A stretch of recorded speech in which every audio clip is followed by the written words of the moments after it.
السلام عليكم ورحمة الله وبركاته. الحمد لله رب العالمين والعاقبة للمتقين والصلاة والسلام على سيدنا محمد وآله وصحبه أجمعين. أما بعد، فقد قال الله تعالى في كلامه المجيد والفرقان العظيم: أعوذ بالله من الشيطان الرجيم بفضل بسم الله الرحمن الرحيم. وما أوتيتم من شيء فمتاع الحياة الدنيا وزينته وما عند الله خير وأبقى أفلا تعقلون. صدق الله العظيم وصدق رسوله النبي الكريم ونحن على ذلك من الشاهدين من الشاكرين والحمد لله رب العالمين. நிறையுடைய வாழ்வழித்து நெடுநிலத்தை காப்பதற்கு மறையளித்த மன்னவனாகிய அல்லாஹ் ஒருவனுக்கே மாபெரும் புகழனைத்தும் உரித்தாகுக. சாந்தியும் சமாதானமும் சரித்திரத்தின் தலைவர், உலகின் ஒளிவிளக்காய் வந்துதித்த உத்தமர், வழியாகி ஒளியாகி வான்மறையின் எழிலாகி இத்தரணியில் வந்துதித்த தங்கநிகர் கோமான், தரணி போற்றும் பூமான் தாஹா நபி ஸல்லல்லாஹு அலைஹி வஸல்லம் அவர்கள் மீதும் அன்னவர்களின் உண்மை தோழர்களாக நேரான வழியில் வாழ்ந்து வழிகாட்டிய சத்திய சஹாபா பெருமக்கள் மற்றும் தாபீன்கள், தபா தாபீன்கள், அவுலியாக்கள், சுஹதாக்கள், நாதாக்கள், நல்லடியார்கள் அனைவர்கள் மீதும், குறிப்பாக அல்லாஹ்வுடைய நல்லடியார்களாகிய நல் விசுவாசிகளாகிய ஈமான் கொண்ட சீதேவிகளாகிய வணக்கத்திற்கு சொந்தக்காரர்களாகிய நம் அனைவர்கள் மீதும் அல்லாஹ்வுடைய சாந்தியும் வற்றா கருணையும் அவனது அருளும் அன்பும் என்றென்றும் நிலவட்டுமாக. ஆமீன். அல்லாஹ்வின் நல்லடியார்களே, அன்புள்ளம் கொண்ட பெரியவர்களே, கண்ணியத்திற்குரிய சகோதரர்களே, எல்லாம் வல்ல அல்லாஹ்வுடைய மாபெரும் கிருபை சிறப்பான மாதத்தில் சிறப்பான ஜும்மாவுடைய தொழுகையை நிறைவேற்றுவதற்காக நாமெல்லாம் இறை இல்லம் நாடி வந்திருக்கின்றோம், வந்து கொண்டிருக்கின்றோம். எல்லாம் வல்ல அல்லாஹ் ரப்புல் ஆலமீன் இந்த ஜும்மாவுடைய சிறப்பினுடைய அந்தஸ்தை அவன் ஏற்றுக்கொள்ளக்கூடிய நல்லடியார்களுக்கு எப்படிப்பட்ட பாக்கியத்தை நன்மைகளை வாரி வழங்குகின்றானோ, அதுபோன்று நம்முடைய பாவங்களை மன்னித்து நம்மையும் அவனுடைய நல்லடியார்களாக ஏற்றுக்கொண்டு நமக்கும் முழுமையான நன்மைகளை அல்லாஹ் வாரி வழங்கிடுவானாக. ஆமீன். கண்ணியத்திற்குரியவர்களே, அல்லாஹ் ரப்புல் ஆலமீன் தன்னுடைய அருள்மறையாம் குர்ஆன் ஷரீஃபை இந்த மனித சமுதாயத்திற்காக வேண்டியே அல்லாஹ் இறக்கி வைத்துள்ளான். இந்த அடியான் என்ன செய்ய வேண்டும் அதற்கு உண்டான ஒரு வசனங்கள், எதை செய்யக்கூடாது அதற்கு தேவையான வசனங்கள், இப்படித்தான் நீ வாழ வேண்டும் அதற்குண்டான வசனங்கள், எப்படி வாழக்கூடாது, இப்படி மனிதனுடைய தேவைகள் அனைத்திற்கும் உண்டான வசனங்கள் தான் திருமறை குர்ஆன் ஷரீஃப். அல்லாஹ் ரப்புல் ஆலமீன் நபிகள் பெருமானார் ஸல்லல்லாஹு அலைஹி வஸல்லம் அவர்களின் மூலமாக இந்த குர்ஆன் ஷரீஃபை இறக்கி இதனுடைய விளக்கத்தையும் சொல்லி நாம் எப்படி வாழ வேண்டும், இந்த மனித சமுதாயம் எப்படி வாழ வேண்டும், வாழ்ந்து மறைய வேண்டும் என்பதை பற்றி அல்லாஹ் ரப்புல் ஆலமீன் தன்னுடைய திருமறையின் மூலமாக அழகாக தெளிவாக நாம் புரிந்து கொள்ளக்கூடிய அளவிற்கு அல்லாஹ் சொல்லி காட்டியிருக்கின்றான். அப்படி பார்க்கும் பொழுது கண்ணியத்திற்குரியவர்களே, நாம் மேலே கூறிய வசனத்திலே அல்லாஹ் என்ன சொல்லி காட்டுகிறான் என்றால், வமா ஊதீதும் மின் ஷைஇன் ஃபமதாஉல் ஹயாத்தித் துன்யா. அல்லாஹ் ரப்புல் ஆலமீன் சொல்லி காட்டுகின்றான், அடியார்களே, இந்த உலகத்தில் உங்களுக்கு வழங்கப்பட்ட சுகமான வாழ்க்கை, அந்த வாழ்க்கைக்கு தேவையான சுகபோகமான அலங்கார பொருட்கள்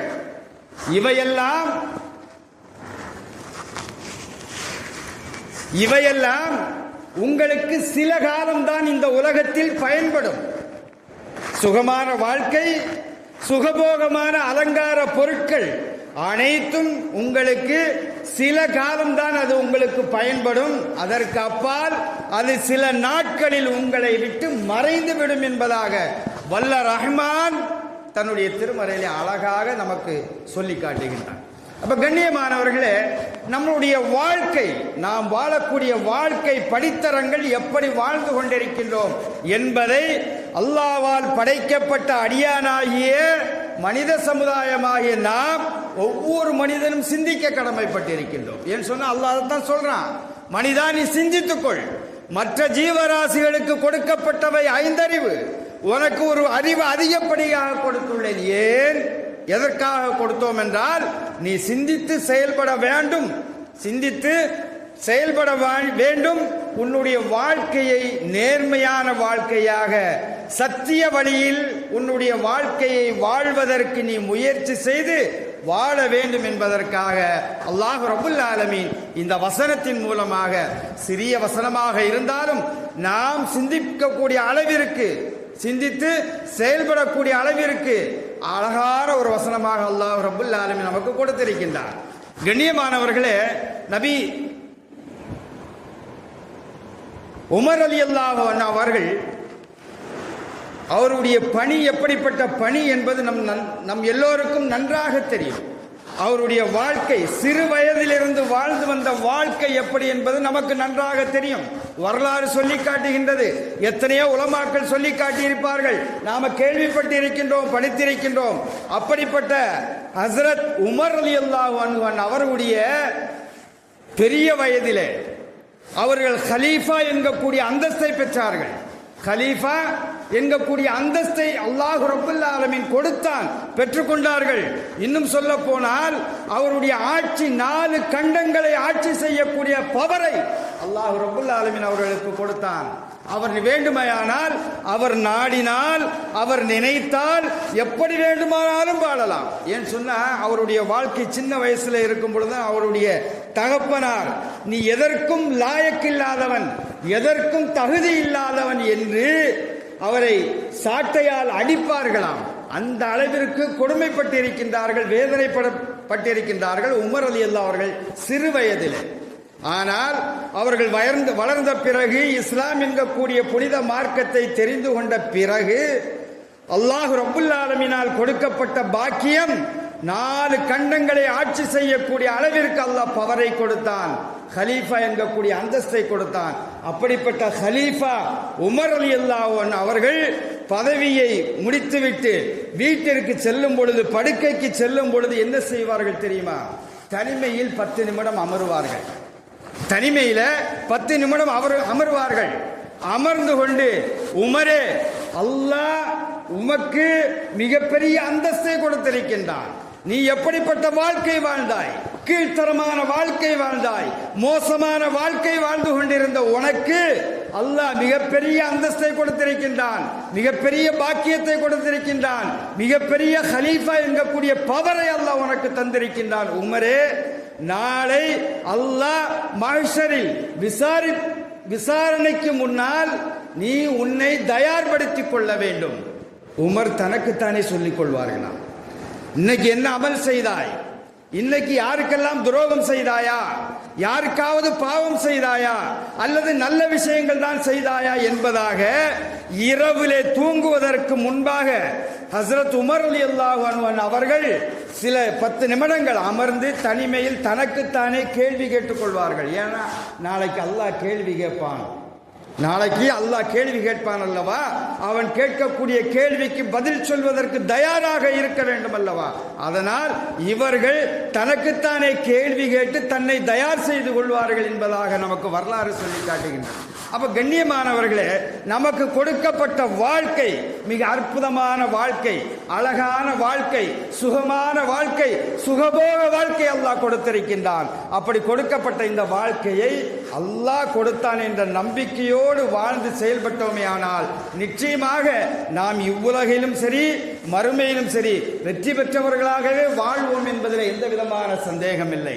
கண்ணியமானவர்களே, ஒரு நாள் நபிகள் பெருமானார் ஸல்லல்லாஹு அலைஹி வஸல்லம் அவர்கள் மதீனா நகரத்திலே அமர்ந்து கொண்டு இருக்கும் பொழுது ஹஸ்ரத் அபூ ஹுரைரா ரலியல்லாஹு அன்ஹு அவர்களை அழைக்கின்றார்கள். அபூ ஹுரைராவே, நாம கொஞ்சம் வெளியில போயிட்டு வரலாமா என்பதாக. ஆம் யா ரசூலல்லாஹ் என்று சொன்ன உடனே பெருமானார் ஸல்லல்லாஹு அலைஹி வஸல்லம் அவர்கள் அபூ ஹுரைரா ரலியல்லாஹு அன்ஹு அவர்களை மதீனா எல்லைக்கு அழைத்து செல்கின்றார்கள். மதீனா எல்லைக்கு அழைத்து செல்கின்றார்கள். இவர்களுக்கு ஒரே ஆச்சரியம். பெருமானார் ஸல்லல்லாஹு அலைஹி வஸல்லம் அவர்கள் இந்த இடத்திற்கு எதற்காக நம்மை அழைத்து வந்தார்கள் என்று அவர்களுக்கு மனதிற்குள்ளே ஒரு சின்ன சந்தேகம். ஏனென்று சொன்னால், பெருமானார் ஸல்லல்லாஹு அலைஹி வஸல்லம் அவர்கள் அழைத்து சென்ற இடம் எது தெரியுமா? அந்த இடத்திலே மதீனாவினுடைய எல்லை, கடைசி எல்லைக்கு அழைத்து சென்றார்கள். அங்கே பார்த்தால் மண்ட ஓடு, மனிதனுடைய மண்டை ஓடு கிடப்பதை பார்த்தார்கள். இந்த பக்கம் பார்த்தால் மனிதன் மலம் ஜலம் கழித்து போட்டு இருப்பதை பார்த்தார்கள். இன்னும் ஒரு பக்கம் பார்த்தால் ஆடைகள் எல்லாம், பட்டாடைகள் எல்லாம் கிழிந்து சின்னாபின்னமாக கிடக்கக்கூடிய காட்சியை பார்த்தார்கள்.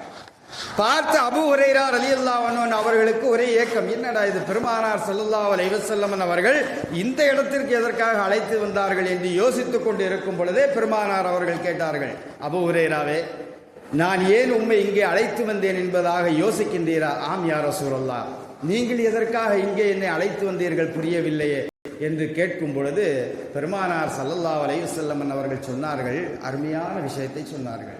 இந்த மண்ட ஓடு கிடக்கின்றது அல்லவா அபூ ஹுரைரா, இந்த மண்ட ஓடு கிடக்கின்றது. இந்த மண்ட ஓடு மனிதனாக உயிரோடு அவன் வாழக்கூடிய காலகட்டத்திலே, உயிரோடு வாழக்கூடிய காலகட்டத்தில் இவன் எப்படிப்பட்ட வாழ்க்கை வாழ்ந்திருப்பான், யாருக்கெல்லாம் துரோகம் செய்து வாழ்ந்திருப்பான், யாரையெல்லாம் தனக்கு அடிமையாக ஆக்கி வாழ்ந்து கொண்டிருப்பான். தான் இஷ்டத்திற்கு தான் தோண்டித்தனமாக தன் மனம் போன போக்கில் தன்னுடைய வாழ்க்கை எப்படியெல்லாம் இவன் அமைத்து எப்படியெல்லாம் வாழ வேண்டும் என்றெல்லாம் பெருமையாக ஆசைப்பட்டிருப்பான் அல்லவா. இந்த பார், இன்றைய அவனுடைய நிலைமையை பார்த்தாயா? மண்டை ஓடும் மண்ணு மக்கி போய் கிடக்கின்றதல்லவா. இதுதான் உலக வாழ்க்கை, இதுதான் உலக வாழ்க்கை என்பதாக பெருமானார் ஸல்லல்லாஹு அலைஹி வஸல்லம் அவர்கள் சொல்லி காட்டினார்கள். அடுத்ததாக மலம் ஜலத்தை சொல்லி காட்டினார்கள். அங்கு பார்த்தாயா, மனிதன் மலம் ஜலம் கழித்திருக்கின்றான். இது இன்றைய தினம் அசுத்தமானவை, நேற்றைய தினம் இன்று அசுத்தமானவை, நேற்று அறுசுவை உணவு. எந்த அளவிற்கு அவன் ருசித்து புசித்து அதை சாப்பிட்டிருப்பான். பலவிதமான உணவுகள், பலவிதமான சாப்பாடுகள், அவன் ரசித்து ரசித்து சாப்பிட்ட உணவு நேற்று சாப்பிட்டான், இன்று அது மலம் ஜலமாக அசிங்கமாக அது பக்கத்தில் கூட நம்மால் போக முடியாத சூழ்நிலை இருக்கின்றதல்லவா. இதுதான் உலகம், இதுதான் உலகம் என்பதாக பெருமானார் ஸல்லல்லாஹு அலைஹி வஸல்லம் அவர்கள் சொல்லி காட்டினார்கள். பட்டாடை கிழிந்து கிடக்கக்கூடிய அந்த ஆடைகளை பார்த்து காண்பித்தார்கள். இந்த ஆடை ஒரு நேரத்தில் மனிதனுடைய உடம்பில் இருக்கும் பொழுது எவ்வளவு பவராக இருந்தது, அந்த மனிதனுக்கு எந்த அளவிற்கு கௌரவத்தை வாங்கி கொடுத்தது, அந்த ஆடையை வாங்குவதற்கு அவன் எவ்வளவு செலவு செய்திருப்பான், அந்த ஆடையை நெய்வதற்கு எத்தனை நெசவாளிகள் கஷ்டப்பட்டு இருப்பார்கள், எந்த அளவிற்கு கஷ்டப்பட்டு நெய்யப்பட்ட ஆடை, எவ்வளவு பணம் கொடுத்து பெற்றுக்கொண்ட ஆடை, எந்த அளவிற்கு ஒரு மனிதனை கௌரவமாக அந்தஸ்து உள்ளவராக தலை நிமிரச் செய்த அந்த ஆடை இன்று எப்படி கிடைக்கின்றது பார்த்தாயா? கிழிந்து சின்ன பின்னமாக கேட்பாரற்று போய் கிடக்கின்றதல்லவா.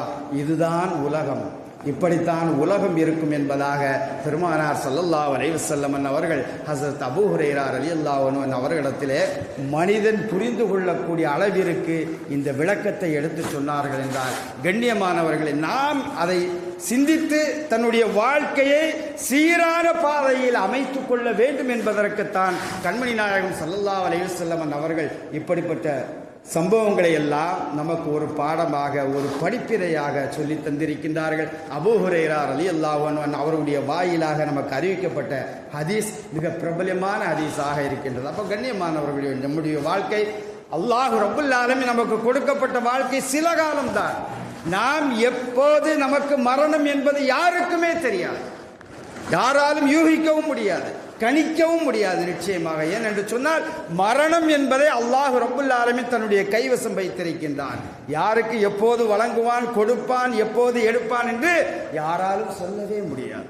அப்படிப்பட்ட நாம மரணத்தை எதிர்நோக்கி கொண்டிருக்கக்கூடிய வாழ்க்கை, நம்மளுடைய வாழ்க்கையை நாம் எப்படி அமைத்துக் கொள்ள வேண்டும் என்பதற்குத்தான் கண்மணி நாயகம் ஸல்லல்லாஹு அலைஹி வஸல்லம் அவர்கள் அழகாக நமக்கு சொல்லி தந்திருக்கின்றார்கள். அவர்கள் வாழ்ந்து காட்டினார்கள். அந்த அடிப்படையிலே சஹாபா பெருமக்கள் எல்லாம் வாழ்ந்து காட்டியிருக்கின்றார்கள்.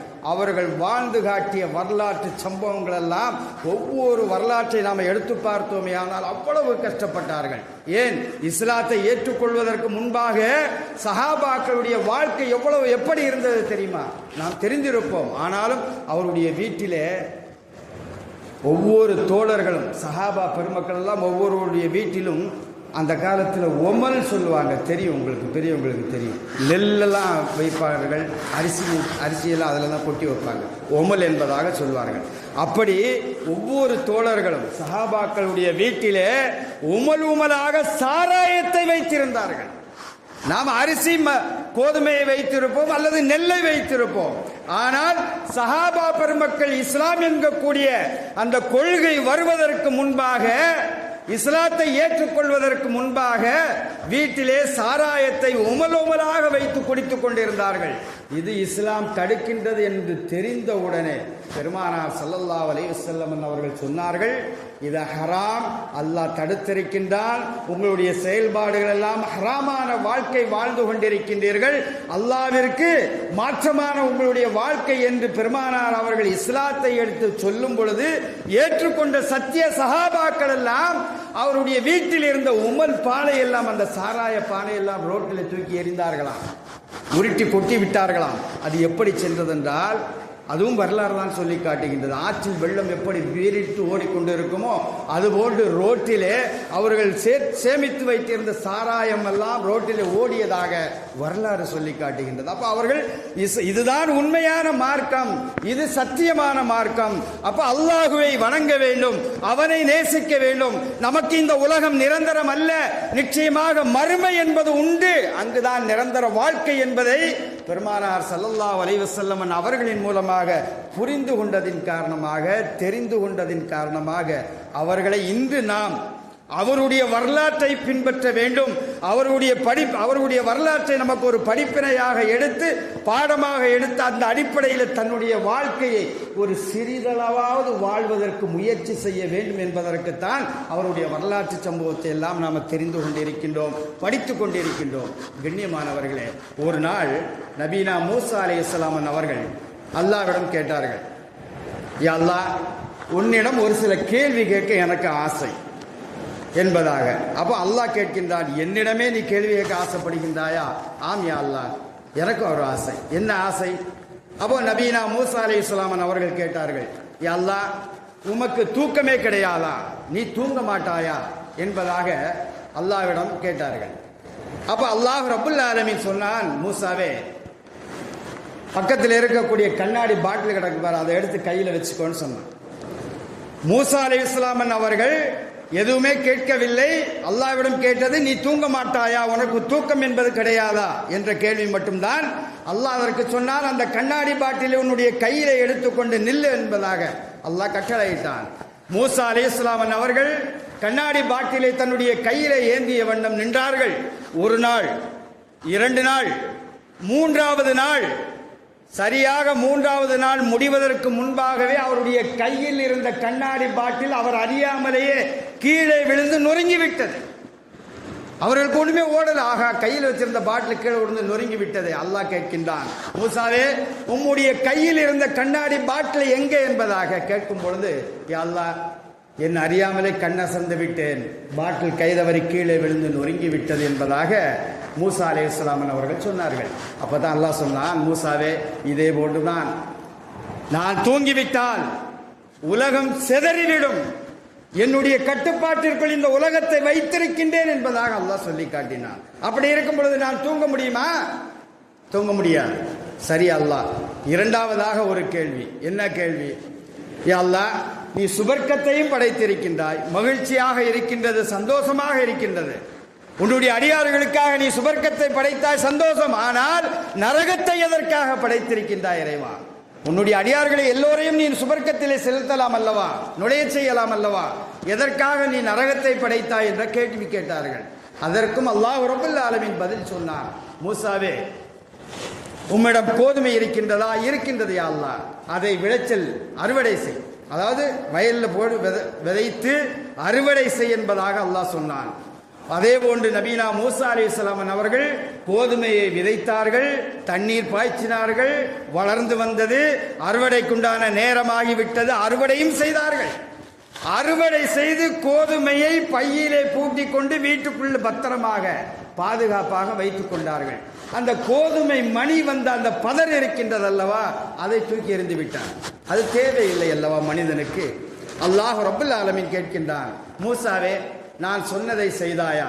ஆம் யா அல்லாஹ், கோதுமையை விளைச்சலிட்டேன், அறுவடை செய்தேன், வீட்டில் பத்திரமா பாதுகாப்பாக மூட்டை கட்டி வைத்திருக்கின்றேன். சரி, அந்த கோதுமை மணி வந்த அந்த பதரை என்ன செய்தாய் என்பதாக அல்லாஹ் கேட்டான். யா அல்லாஹ், எனக்கு அந்த பதர் தேவையில்லையே, எனக்கு தேவை கோதுமை மணி மட்டும், அதை நான் பாதுகாப்பாக வைத்திருக்கின்றேன். அந்த பதர் எனக்கு தேவையில்லை, அதனால் நான் தூக்கி எரிந்து விட்டேன் யா அல்லாஹ் என்பதாக நபீனா மூசா அலைஹிஸ்ஸலாம் அவர்கள் அல்லாஹ்விடம் சொல்லும் பொழுது அல்லாஹ் சொன்னான், மூசாவே, உமக்கு தேவையான அழகான உனக்கு பயன்படக்கூடிய அந்த பொருளை, கோதுமை மணியை பத்திரமாக பாதுகாப்பாக எடுத்து வைத்துக் கொண்டாய், தேவையில்லை என்ற உடனே பதறி தூக்கி எரிந்து விட்டாய் அல்லவா, அதே போன்றுதான் என்னுடைய நல்லடியார்களுக்காக நான் சுபனத்தை வைத்திருக்கின்றேன். இந்த பதரை போன்று என்னுடைய பாவிகளுக்கு, என்னை வணங்காத, என்னை நேசிக்காத, என் சொல்படி நடக்காத, என்னுடைய கட்டளைப்படி நடக்காத பாவிகளான அடியார்களுக்காக நான் நரகத்தை படைத்துள்ளேன் என்பதாக அல்லாஹ் ரப்பல் ஆலமீன் சொல்லி காட்டினான். அப்போ கடைசியாக கேட்குறாங்க, யா அல்லாஹ், இன்னும் ஒரே ஒரு கேள்வி, இன்னுமாயா கேட்க போற? சரி கேளுன்னு சொல்லி அல்லாஹ் சொன்னான். அப்போ நபீனா மூசா அலைஹிஸ்ஸலாம் அவர்கள், யா அல்லாஹ், உன் இடத்துல நான் இருக்கணும், என் இடத்துல நீ இருக்க வேண்டும் என்பதாக அல்லாஹ்விடம் மூசா அலைஹிஸ்ஸலாம் அவர்கள் சொன்னார்கள். எதற்காக? ஒரு கேள்வி கேட்க வேண்டும். அப்போ அல்லாஹ் ரப்பல் ஆலமீன் சரி என்று ஏற்றுக்கொண்டான். உன் இடத்துல நான் இருக்கிறேன், என் இடத்துல நீ இரு, ரைட், ஓகே. அந்த நேரத்தில் மூசா அலைஹிஸ்ஸலாம் அவர்கள் கேட்கின்றார்கள், நீ என்னிடம் கேட்க ஆசைப்பட்டால் எதை கேட்பாய் என்பதாக. அப்போது அல்லாஹ் ரப்பல் ஆலமீன் சொன்னான், மன அமைதியை கேட்பேன் என்பதாக சொன்னார். அல்லாஹ் ரப்பல் ஆலமீன் எவ்வளோ உருவம் மாறி போச்சு இல்லையா, மூசா அல்லாஹ்வும் அல்லாஹ் மூசாவும் மாற வேண்டும் என்று சொல்லிவிட்டு இந்த கேள்வியை கேட்கின்றார்கள். அதற்கு அல்லாஹ் அழகாக சொன்னான், மன அமைதியோடு வாழ்வதற்கு ஆசைப்படுகின்றேன் என்பதாக அல்லாஹ் சொன்னான். அப்போ கண்ணியமானவர்களே, ஒவ்வொரு மனிதனுக்கும் பல கஷ்டங்கள் இருக்கும், பல வேதனைகள், பல துன்பங்கள், பல சிரமத்துக்கு மத்தியில் தான் நம் மனிதனுடைய வாழ்க்கை வண்டி ஓடிக்கொண்டிருக்கின்றது.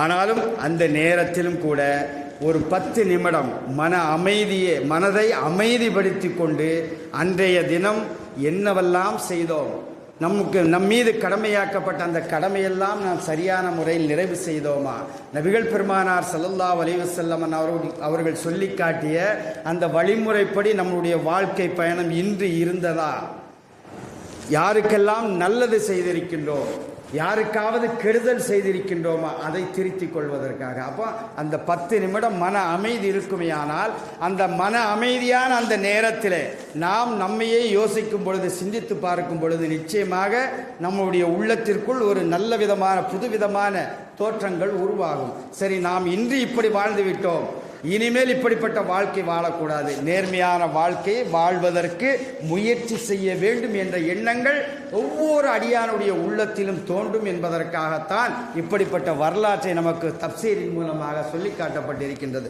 அப்போ அல்லாஹ்வின் நல்லடியார்கள், கண்ணியத்திற்குரியவர்கள், நாம் சிந்திக்க கடமைப்பட்டவர்களாக வாழ்ந்து கொண்டிருக்கின்றோம்.